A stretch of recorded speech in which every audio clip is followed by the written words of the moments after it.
I'm watching CPAC, and they put up a poll of potential, next generation, right? Post-Trump. You are second on the list after the VP as people getting the nod at CPAC to be president. A lot of people were surprised by this. My first question, you have anything to do with putting your name in that list because you have presidential ambitions? No.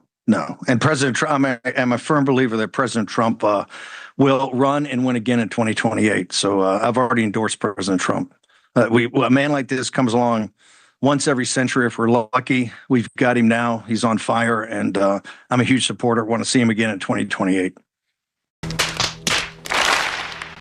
And obviously, anybody who doesn't like what you say but judges it as a function of a lack of intelligence doesn't know anything about you. I don't make that mistake. You're a smart guy. He's term limited. How do you think he gets another term? We're working on it. I think we'll have a couple of alternatives. Let's say that. We'll see. We'll see what the definition. We'll see what the definition of term limit is. Stop it. Get some help.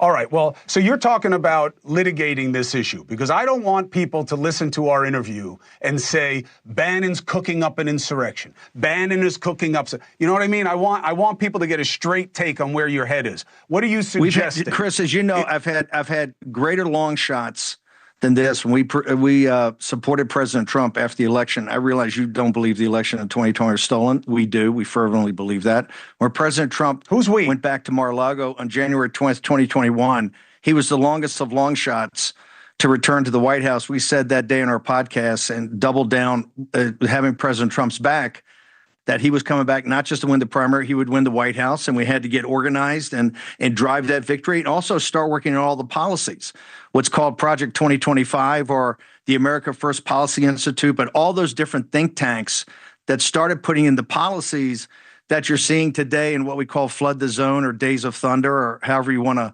describe it. But this is many years in the making. So we've had greater long shots than Trump 2028, and we've got a lot of stuff we're working on there. We're not prepared to talk about it publicly, but in a couple of months, I think we will be.